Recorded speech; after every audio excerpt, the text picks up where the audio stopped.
fayyaatu akka nagaa jirtu fayyaa keessanii anna gafoota alhamdulillah akkasuma warroonni amantaa biraa akkam nagaa jirtu fayyaa keessanii anna gafoota alhamdulillah bagana ganaaf jiraatan oromoon tiyyaa hunduu teenya hunduu akkuma jirtanitti nageelanii fi rahmanni rabbii kadhuma qabne asumaan bararee isin biraa gootin hin jenna jaalalti noosiniif qabnu hedduu takka baay'atti akkuma oromoon baay'atti jaalalleen oromoo teennaaf qabnu akkasii isiniin jenna wallaahi rabbiin jaalala bareedduu wal jaalala rabbiin nuuf haa kennu akkasuma wal kabajaa rabbi nuuf haa kennu jalqaba nama kabajuun duratti uf kabajuuf barbaachisa uf kabajan taanaan namallee kabajanii rabbi kabajaa nuuf haa kennu kabajaa namummaa kabajaa ormummaallee rabbi nuuf haa kennu isiniin jenna alhamdulillah rabbil alamin hadda hedduu gammadee yaa oromootiyya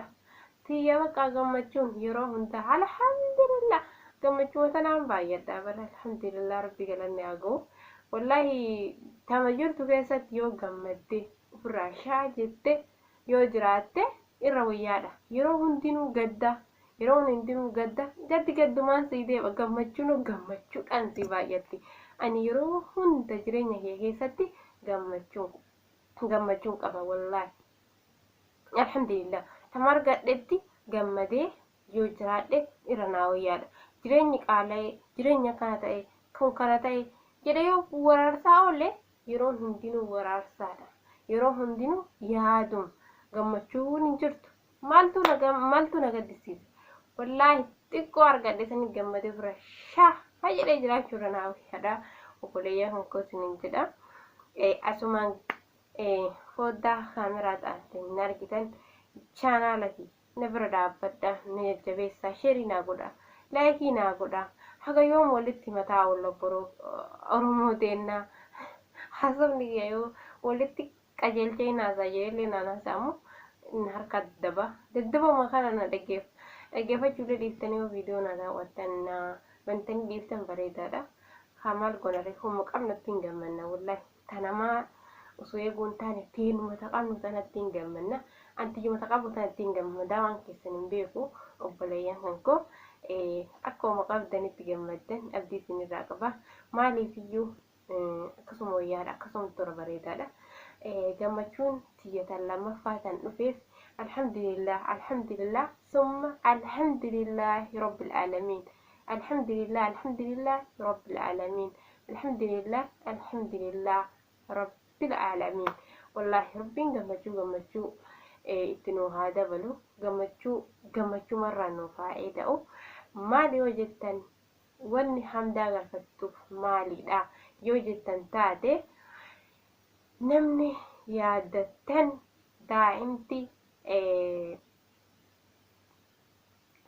caaltu yeroo hagam akka fudhatte ni beektanii jalaa baddee ji'a hamam haga turte ni beektanii rabbiin kun isiillee gammachiisee kan dura gaddaa turte rabbiin isii gammachiisee wallahi nama biraallee jaalala yoo qabaatte kabajaa nama biraallee yoo qabaatte akkana kunoo wallahi rabbiin si gammachiisa alhamdulillah caaltu teena sumaanuu baga gammaddee siin jenna baga rabbiin si gammachiise baga gammaddee baga daamatiin tante obsinaan jettiti baatti itti obsite jechuudha obseesiiti baga rabbiin obsinaan tanteellee si baasee si argamsiise yeroo gabaabduu keessatti siin jenna garaan dhale rakkataadha hin rakkatti gabbaasa sanuma yaadatti ol deebisu sanuma yaadatti namni gachiisa malee sammuun isaa hin ciistu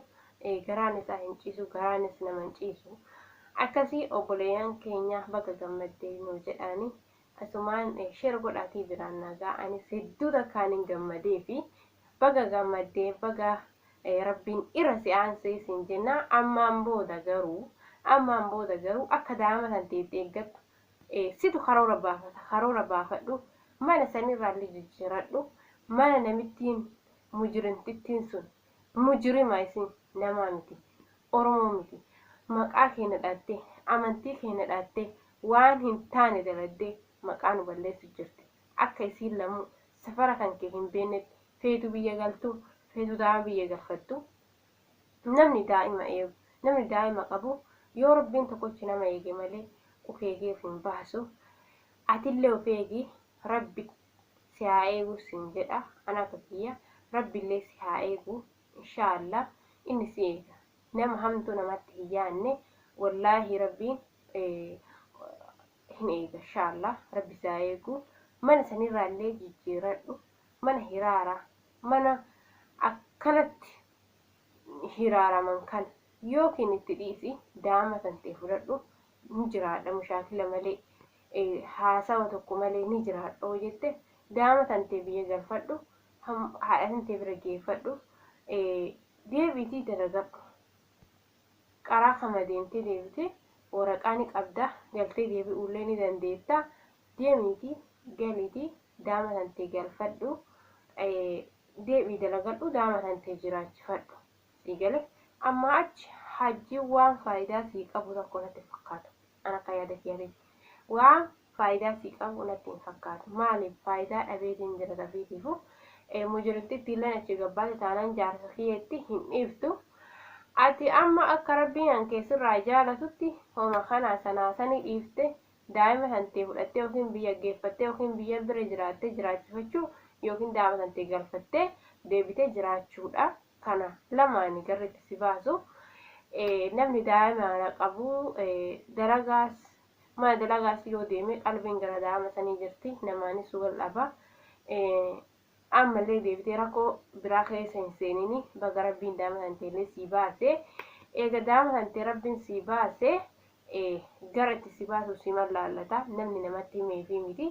Gara itti si baasu laalladhuuti. Jiraadhuun siin jenna. Bakka gammadde. Bakka rabbis gammachiisin sin jedha. Assalaamu alaikum warahmatullahi wabarakaatuun isiniin jenna obboleeyyan.